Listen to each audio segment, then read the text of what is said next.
This is Papa Joe for this week's edition of the Metal Shop Vlogs. Coming back from our recent vlog was our 2-year celebration, and that was pretty exciting for us, man. So now we're going on and going into year number 3 really strong, and we're welcoming into the Metal Shop today our new friends in Austin-based band Shields. What's going on? Hey, how's it going? If you guys could give us a quick intro. Hi guys. I'm Christian Shields. I'm Shade. I'm Envy Shields. Nice. So so how was your drive out here, man? I know you guys had like a 10-hour drive to El Paso. Yeah. Yeah. This is your first stop on your tour. Yes. Yes. So what's the name of the tour? It's the Hard Up Tour. Dude, I love the way, I don't know, man, just like the vernacular on all your material is really cool, man. I like it. So talk to us about your band. How'd you guys get together? How'd you guys meet? I know Christian and Envy, your brothers. Yes. We started playing music when we were 12 and 14. It actually started when he was 12 years old. He's actually classically trained somewhat in music. He played clarinet in the school band in elementary school, right? Yes. And he decided he wanted a guitar. And then at the time, a childhood friend of ours had picked up bass. So out of convenience at the time, I decided to learn how to play the drums. And as far as me and my brother playing music together the past, 14 years? Yeah. That part is history. Him and I have pretty much always played together. Cool. So how did Shade come into the picture? I'll explain it. So, what was it? 2009, I got on a job at this grocery store. And about 2-3 months in, I met this fucker right here. We're just shooting the shit one day, and he's just like, "Hey man, I'm in this band. If you want, come check it out sometime." I was like, "All right, cool."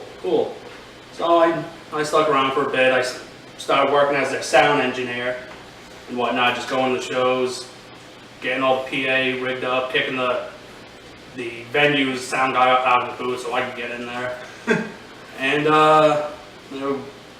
one day, the bass guitarist at the time decided to quit, whatever. They tried out a couple other guys, yada yada. They didn't work out. So I just said, "Hey, you know what? Let me play a song with you. Let's see how it goes." And I, at the time, had no musical talent whatsoever. Well, training. Well, training, who cares? And then this guy's like, "Yeah, dude, you don't know what you're doing. It's a waste of time." I was like, "You shut the fuck up. Yeah, that's true. I honestly didn't think you could do it. Let me grab this bass. Let's play this song." Jammed it through, note for note, 100%. The rest is history. Dude, that's awesome, man. Yeah. Shade, the legend, dude. Yeah. he just stole the whole interview.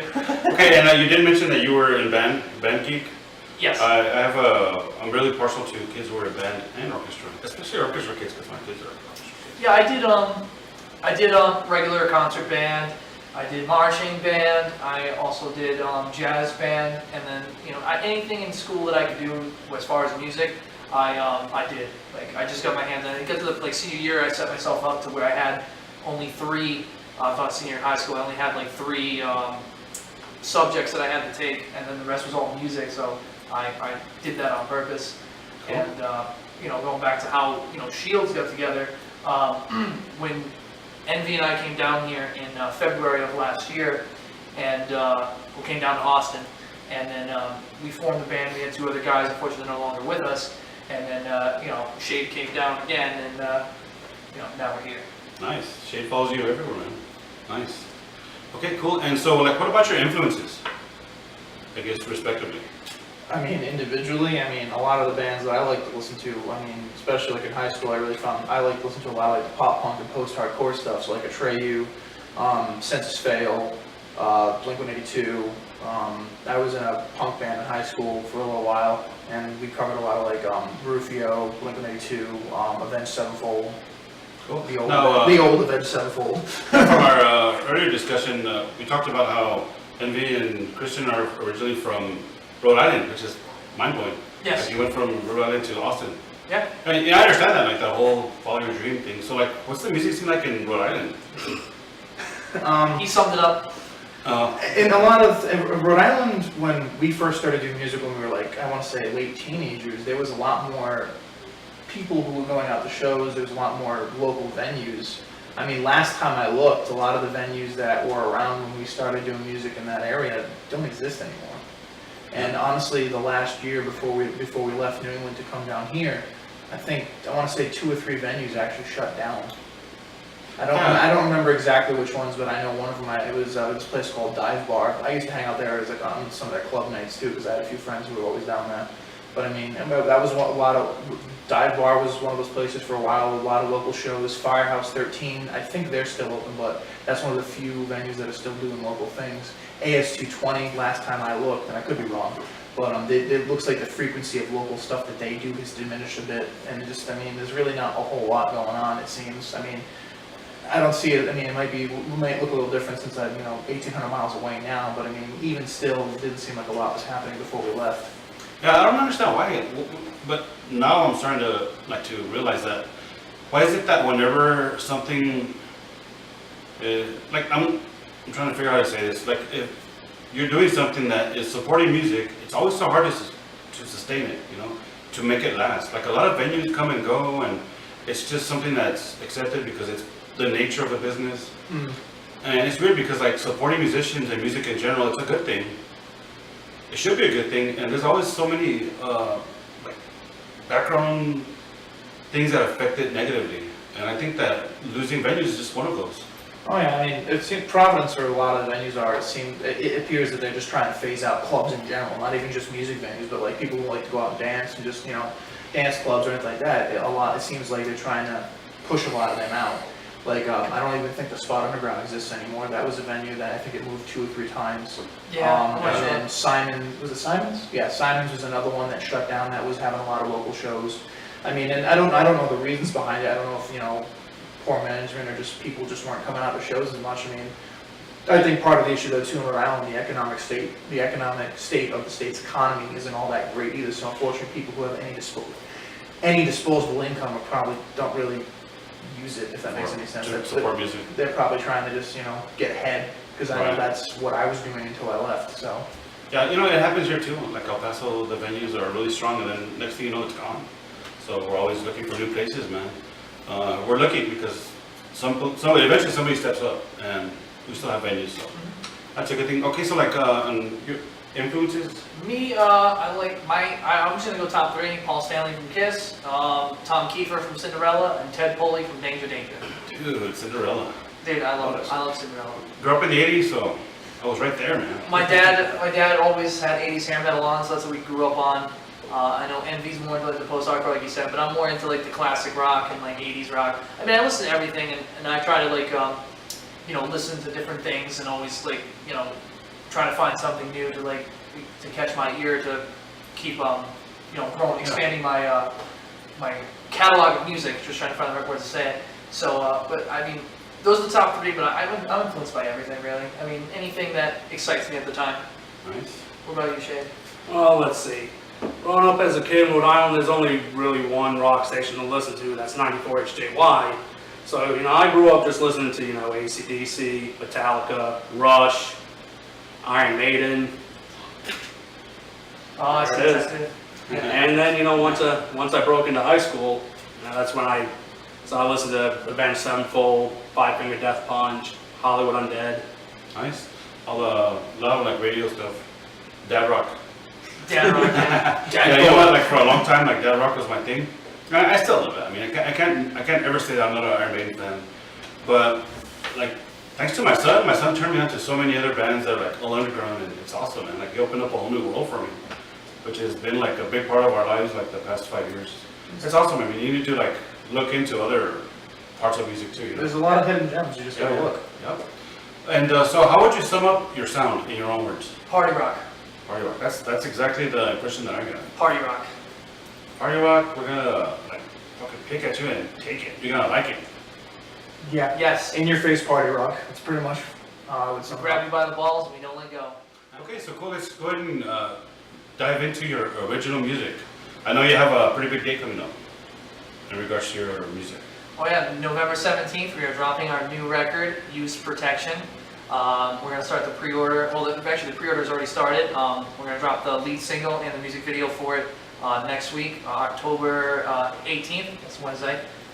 So we're getting super excited for that. That's definitely going to be awesome. Nice. Okay, so is this your first album, you mentioned the EP also. Yeah, we have an EP. This will be our first full length. You know, we put out the EP June of last year, so now we have the full length coming out. Nice. That's a natural progression. Yeah.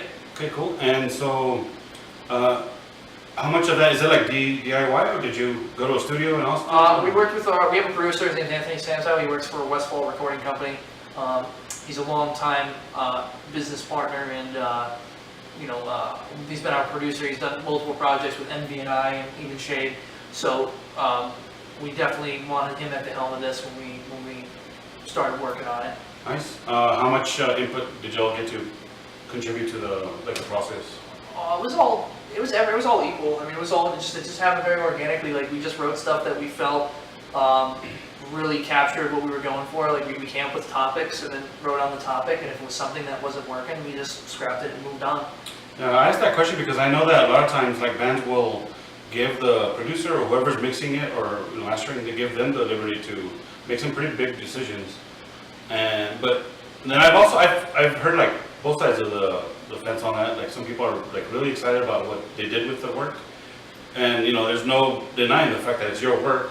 Yeah. And then some of the people are like, you know what, he didn't interpret it the way we thought it should be. Well, there's a difference between the producer and, like, I think that sounds like more like an engineer type case. The producer is supposed to be more like a coach. It's supposed to coach the band into being the best possible band they can be. And, you know, ultimately, you know, the producer works for you, you don't work for the producer. So if, in that sense, I would say if the producer does take over the project, then it might as well be the producer's project. You know, it's not, but I guess it all depends on the situation, depends on what you're going for. There's not really a right or wrong answer. I just look at it from the perspective of, you know, he's looking at the band, or he or she, I should say. The producer's looking at the band from an outside perspective and helping us get out of our box and get out of our own heads and try some new things that could be cool. And if it works, it works. If it doesn't, it doesn't. And some of the changes that, you know, some of the suggestions, wouldn't say changes that they've had thrown at us, it's minor stuff, but sometimes it's like, Could be a difference. makes a big Yeah, difference. that's the little things that can make. Yeah, just change your feel a little bit on this drum or this hi-hat, or, you know, instead of strumming the chord this way, try it this way, and just, it changes the whole thing in a good way. Like, Dynamics. Yeah. Basically, change the whole dynamic. Right. yeah, that's a good way to put it. Cool. So like, what do you guys write about? You mentioned you're a party band, so. We write about this fun thing. We try to write about fun things. We do have some serious stuff, but I mean, like, you know, Relatable topics, anything people can relate to. Real life. you know, Yeah, really. like one of the songs off of our EP is called The Party Song, and people can relate to it because we talk about stuff that happens at a party.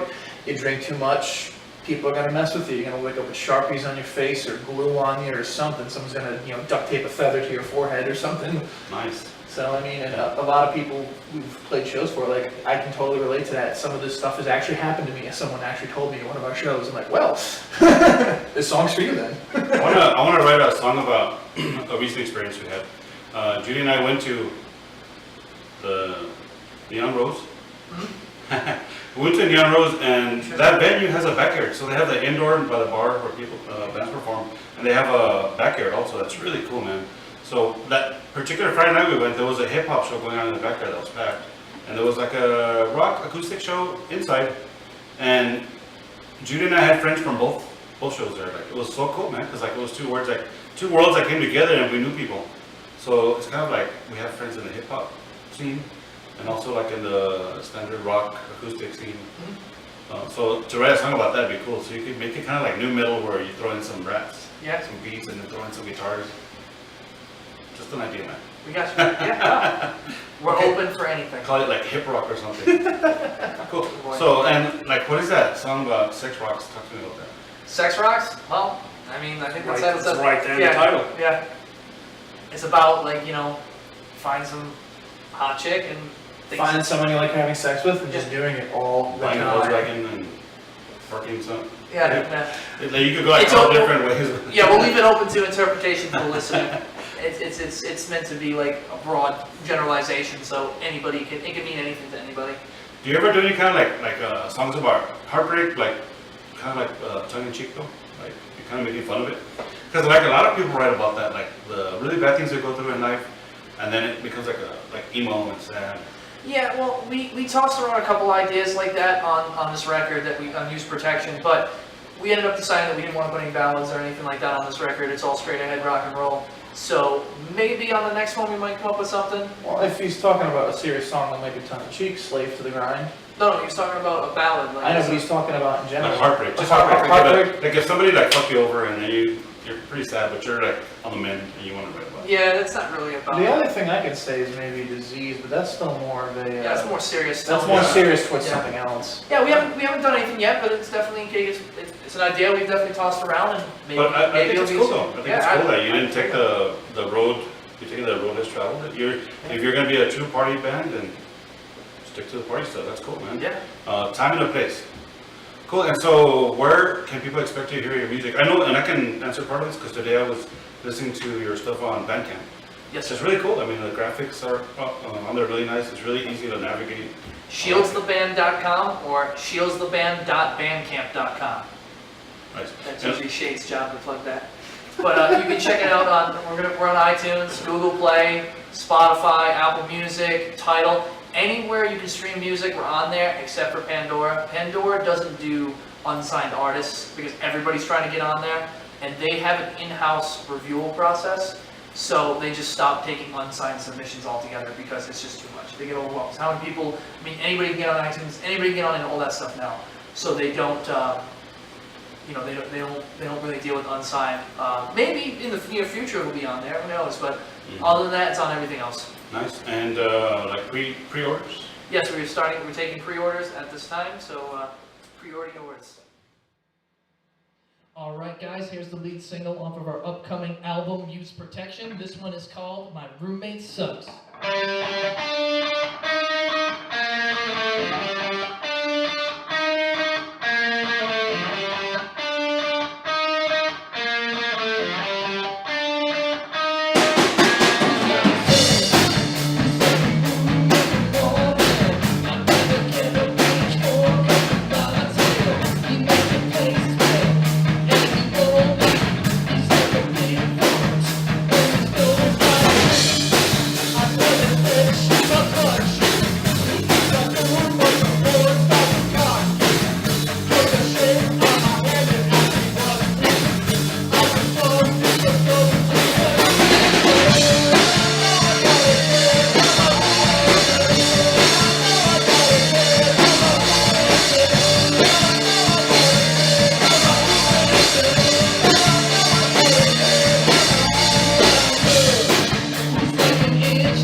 Cool. I think we're gonna start calling this segment the show-off segment because for the first time ever, we have somebody who's giving us competition on the number of shows they've been to this year. Like our number is 88, and they've been to.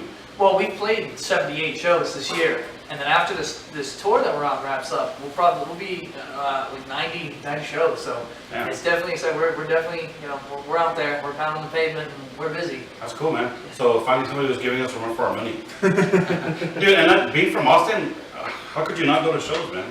I'm sure if we lived in Austin, we'd be going to a lot Oh, more. well, because- we've gone to shows. It's just that like usually, you know, we're scheduled to play the nights of the shows we want to go to are. Yeah, So, that's cool. you know, you gotta kind of, you gotta juggle it. You can't have it both ways, unfortunately. So we try to do our best. Nice. So where have you guys played? I mean, you guys can talk about any venue you played in.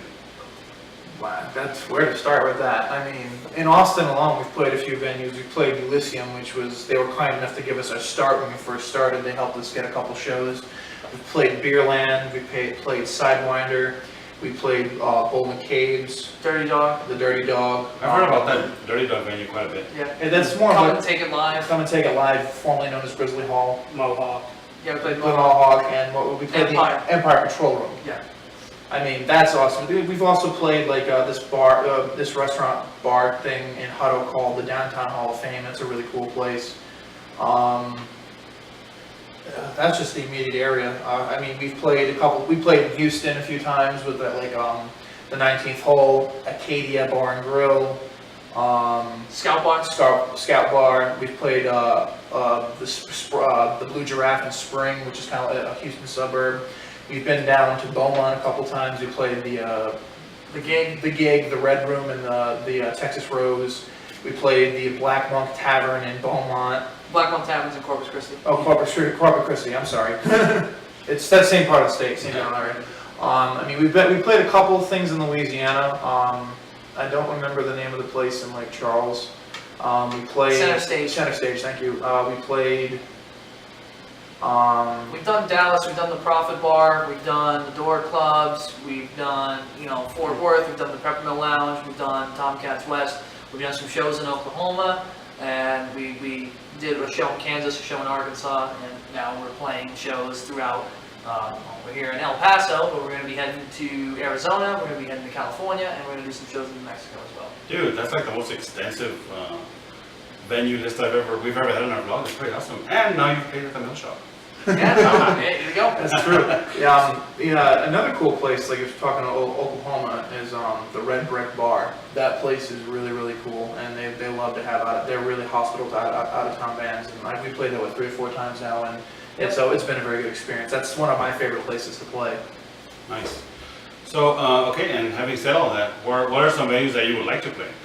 I think you pretty much covered every venue in. Well, we're going to be playing at the Whiskey. We definitely want to play that. Whiskey A Go Go in Hollywood. That's a good one. I mean, apart from like, you know, I guess, Wasn't it the Vamp Room in Las Vegas? oh, the Count's Vamped, yeah. We're going to be doing a show in Vegas as well at Legends, but we wanted to, you know, we eventually want to break into some markets. We don't have necessarily any venues in particular, but we want to try to eventually, next year the goal is to hit like Detroit, you know, Chicago, you know, Nashville, some stuff like that, to try to like, you know, start building some fan bases around there and stuff like that. Orlando, Miami. Yeah, any, you know, basically we'll play anywhere and everywhere, anytime. Nice. You guys are busy, man. We try to stay busy. Busy's a good thing. Yeah. So what about any like promoters? I don't know if there's any promoters in Austin that have maybe given you a hand a little more than others have? Or... What's the promoter? Okay, somebody who puts a show together. No, I was just that- only kidding. But The main person I could think of in Austin who's helped me out was John of Elysium. Like I said, he helped us, gave me the opportunity to help put shows together, and then Rob of Dirty Dog. He was another individual who's given us again opportunities to help put together our own shows and places to play. Them two are probably the more responsible for helping us getting started in the Austin area. I'd like to thank Frankie at A2B Booking for helping put together our tour that we're on that's brought us here to you today. Yeah, Frankie hit us up a couple days ago. We're like, bring him on, man. He's a cool dude. I've helped him with some stuff in Austin. Austin's kind of tough just in some ways. Just there's a lot going on. It's tough to sift through sometimes. No, I can imagine. I mean, we're used to El Paso's pace. It's not too crazy, but it keeps us busy. But we're just comfortable with it, you know. I can't imagine what Austin's like.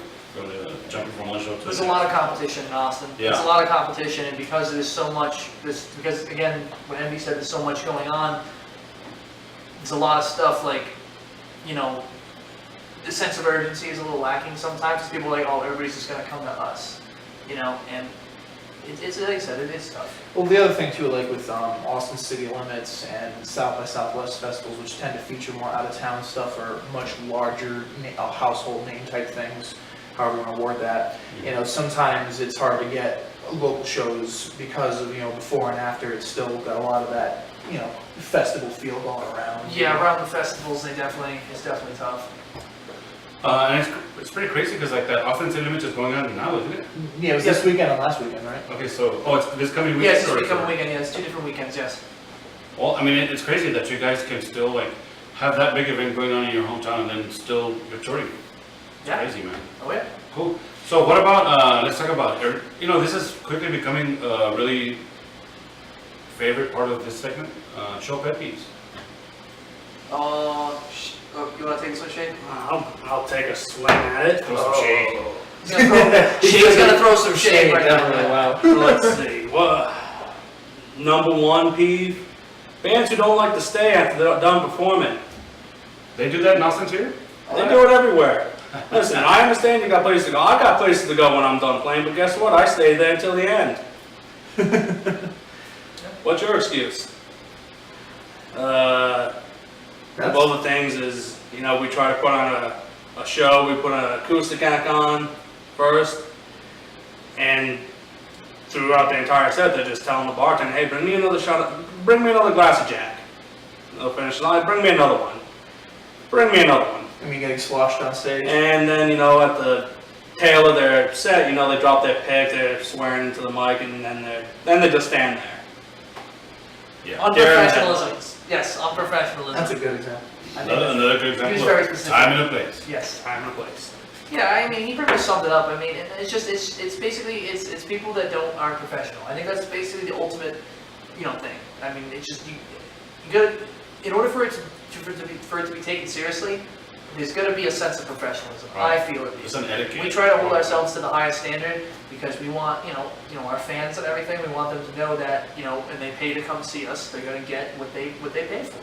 Right. I mean, in general too, some people wait till after the shows to talk to the bands that they've seen play. If the band takes off, they don't want to talk to Yeah, them. we're very personable. We love to talk to all our fans. Well, And you know what, that's crazy, because you're right, because I don't know why, and I can tell you as a fan of shows and bands, it's easier for me to talk to a musician after I see them perform. I don't know why.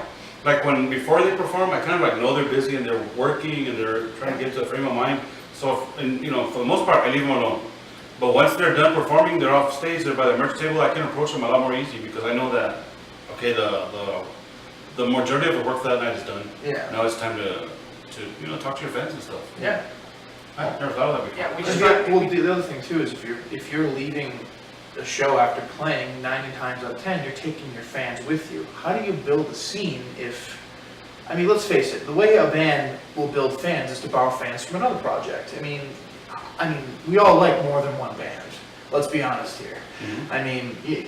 It's the same thing on a local level. Yeah, There's local bands that we've played with that I think are fantastic, and it's like, if I wasn't playing as much as we were with this band, I'd be at their shows, rocking out with them. Just, it seems like every time we're playing, they're playing. and we were saying, it's just some of the bands we've discovered that we like and that we discovered them by, shows.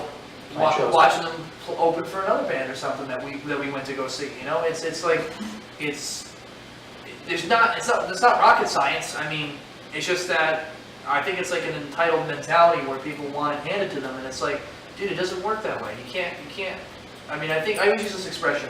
There's equal opportunity everywhere, but people want equal outcome. It'll never happen because nobody will ever do the same thing. True. Equal outcome does not exist. Nice. Okay, and do you have any quick crazy show stories? Shade again, throw some shade. So, This is the shade segment. let's see, what was it, 2011, 2012? I'm still the sound guy at this point. We're at an all-day metal fest with All That Remains and Hollywood Undead as the headliners. Started out great, we get there, the tour bus driver for All That Remains is trying to fix their door to the bus, otherwise, they're locked in for the entire day. So, us being good guys, we went up there, gave him a hand, fixed it up in like what, 5 minutes, and It was that was too cool. stupid, it was jammed or something. Yeah, we played our set, got our shit out of the way, and we go outside and hey, there's Johnny Three Tears and Charlie's team just hanging out. Go up to him, just say, hey, what's up, guys, and whatnot. Told him who we were, and Johnny was like, that was you guys? You guys sound fucking fantastic. You don't sound like any of these guys. So again, it was a good day. And until This is the part. I'm waiting, man. I love how he sets up the story. I love how he sets it up. All that remains starts their set, and immediately this enormous pit opens. And me, Envy, and the bass guitarist at the time, we're right on the outer layer of it. You know, we're those guys that are just pushing people back in. I'm not a fan of participating in any mosh pit. I don't feel like getting my head hunted. One guy bumps into our bass guitarist, and I immediately look at the look on his face, and I know he's going in there. And I stop him. I was like, "Hey, man, don't go in there. We both tried to tell him it's probably not going to end well. You do not have the skill to survive this. Yeah, well, this there's is not skills, good." and these are not. Yeah. Exactly. What does he do? Empties out his pockets, puts it all in my hands. He goes in. I counted 1, 2. He's on the floor. Took a forearm to the right side of his face, broke his face in 7 spots. You try to tell them? Tried to tell him. And guess whose ass had to babysit him at the hospital while everyone else is on Hollywood Undead's tour bus, smoking joints and taking shots of Crown the entire night? This guy. This guy missed out on that. But you're the kind of friend that we all want to have, She. You're loyal, man. I know. Okay, so today I was able to find you guys on Facebook. It's Shields the Band. Yes. Facebook.com/Shields the band. Yeah. So you gotta make sure to use Shields the Band. Yes, that goes for everything, Instagram, Twitter. We have everything at Shields the band, so it's easy to find. Okay, and what's the most reliable method of somebody getting hold of you in case they want to like book you or they have any inquiries? Well, you can get us on Facebook. We're on everything all the time. I mean, with we don't have our smartphones on us, but with the phones. But booking at shieldstheband.com if you want to send us an email, Facebook Messenger. That's it. We're on there. Somebody's checking something. Cool. And okay, so let's talk about your set length. How much can you bring to a show? We do about an hour currently. Most of the sets have been half hour, maybe 40, 45 minutes. On this tour in particular, I think we're doing half hour to 45-minute sets. I think tonight we're playing 40 minutes. Nice. At Boomtown, Neon Rose. Neon Rose, yeah. Boom, it's Neon Rose now. And I don't know, they changed the name. yeah, I think they're like in transition. So like some people still call it Boomtown. Yeah. It's just hard to call it Neon Rose when we all know it. Boomtown, but Neon Rose, tonight, So call 10 it Neon o'clock. Rose. El Paso, be there. Yeah. Okay, and like, what do you think is like a good time, like a good amount of time to play as far as sets go? Well, it's a tricky question. It depends on what type of band you are. I usually think shorter is better, short and sweet, only because you want to leave the fans wanting more. There's a lot of bands that I feel, not that they're not great bands, but you overplay your welcome, meaning that you play too long and the crowd gets bored. Like, I mean, there's great bands like blues and like all that stuff and like, jam bands and all. See, Shay's getting bored over here with my long-winded response. But I just feel like you gotta put on a show. Like, if you feel like you're losing the crowd, I think it's time to call it. Nice. Okay, and I want to give this one to Shay.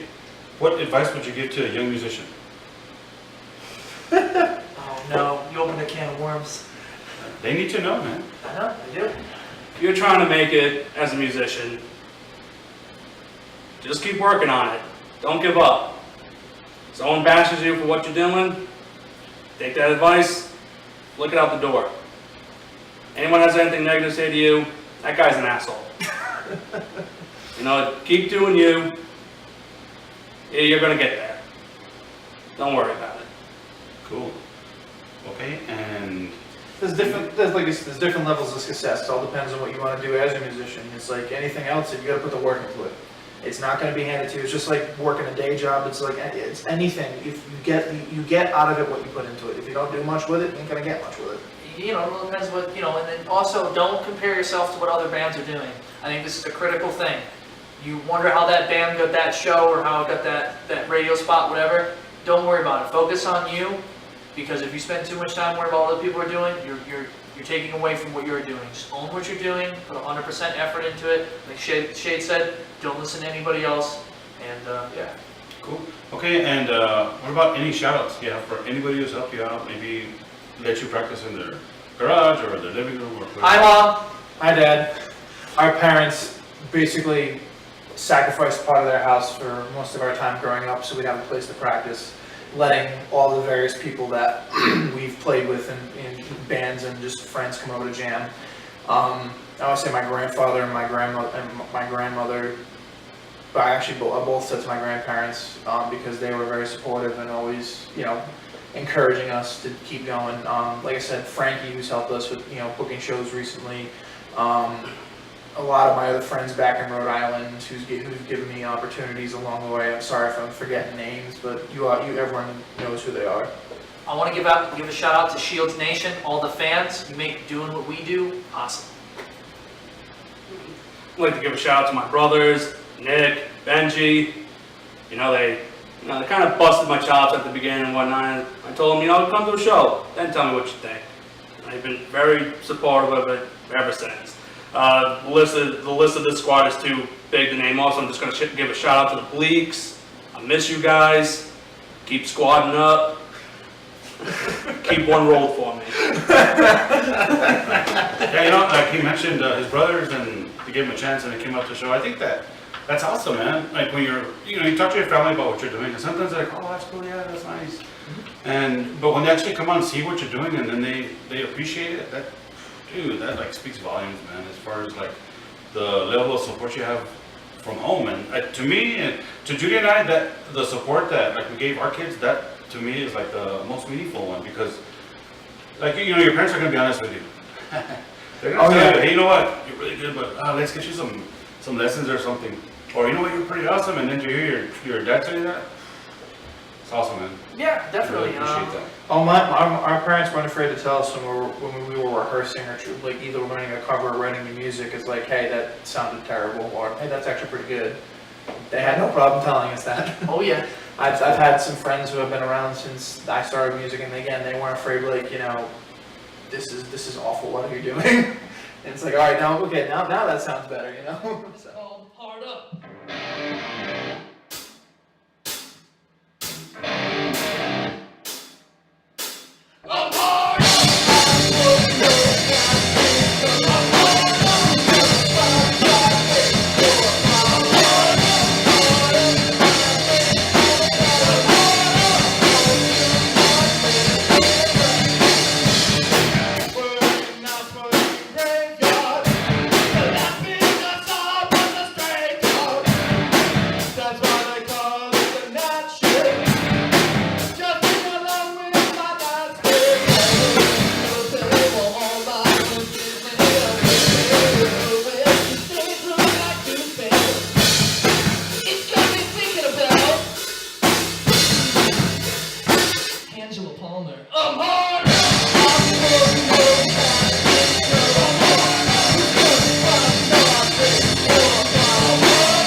it's time for the rapid fire.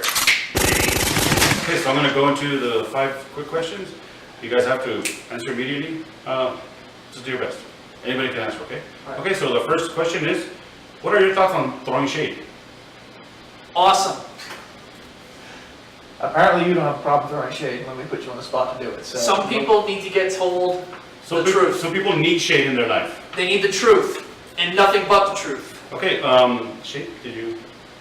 I don't think he has to say it. No, we're good, okay. His name Okay, says it. Number 2, what do you guard with your life? My life? My life? That's a tough one. Yeah, I would say my life or anything else that I've worked my hard. life, things that I love. Anything I've worked hard to acquire. Yes. Shade? His vape. Okay, what's the opposite of a size queen? I don't know. That's a good question. Slim King?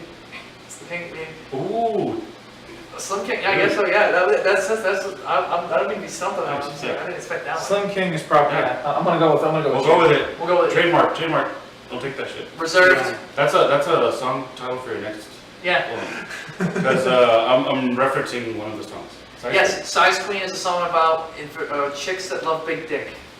Cool, okay. Your favorite venue, anywhere? Dead Horse, San Angelo.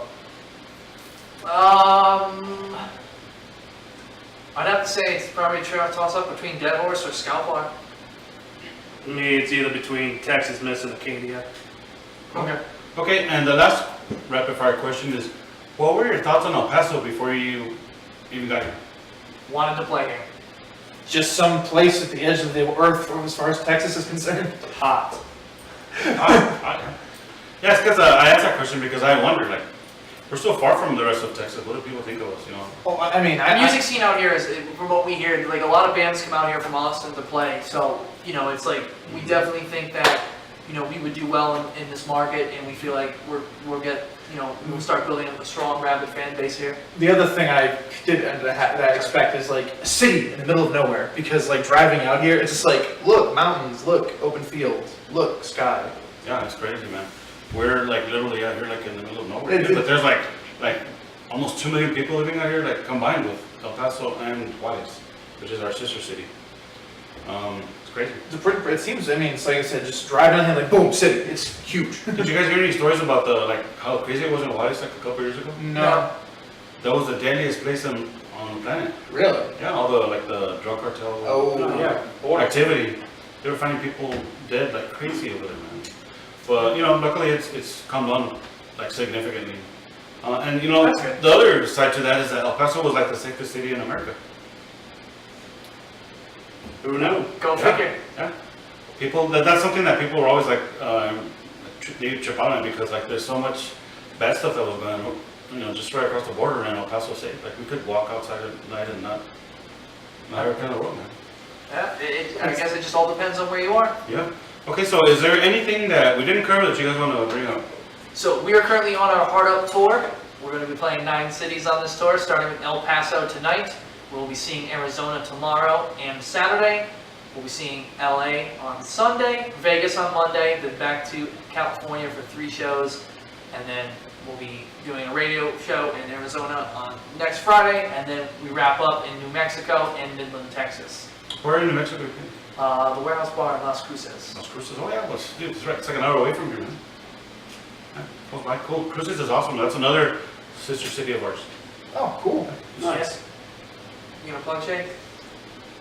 Yeah, I got a plug for you. So, go to www.shieldstheband.com. It's got everything on there. You want to know what we're up to? It's there. You want to find our Facebook page? It's there. Twitter? It's there. Instagram? There. Snapchat? Non-existent. Yeah, we're not on that. No, we just have the basic, the main 3. You could also sign Yeah. up for our email list on the Yeah. website if you want to get our monthly announcement of what we've been up to. Yep, new monthly newsletter, also special announcements that you'll only get first. if you're on the email list. And look out for our brand new record, Use Protection. It'll be coming out November 17th. Pre-orders available now. And stay tuned for next week, Wednesday, October 18th. We'll be dropping the lead single and the music video for My Roommate Sucks. Dude, that's such a good song. I like the title, and to a very weird degree, I can relate to it. So what about, like, do you have a merch store set up yet, or do people need to come out to your show to get? Oh yeah, you can go on the website. Our store is on there. If you click store, it'll link you out to it. Are you gonna have those limited edition glow in the dark use protection coming? We haven't thought about that yet. That's a good idea. That's a good idea. Glow in the dark is the Let's pen that one down. cool. And anything else? I think that's it. What do you think, Shane? Nah, I'm pretty good. My roommate sucks. No. October 18th. My Roommate Sucks. November 18th. November 17th is the release date. I don't care. Yeah. Okay. And once again, I want to thank our new friends in Shields. Thank you. Shields, the band. Be sure to be on the lookout for them. If they're coming your way to your town, go out and support them, man. Come out to the shows and buy their music. Be on the lookout for their full length next week. Buy their merch. Yeah. Listen to their music. Support them any way you can, man. I mean, that's Come rock out with us. You know, hang out with them. And We don't bite unless you want us to. That's the important part right there. We're full of bad jokes, sorry. You was talking about dad rock, we got dad jokes. I like those. I heard those back like in the 80s. So I know all the punchlines. Okay, and so we'd like to thank Shields, and also I can't forget to thank Mama Judy as always. She's always the one that we can rely on. Thank the you, most, Judy. man. Thank you. Always working hard back there. So we'll see you guys next week on the Middle Shop Vlogs.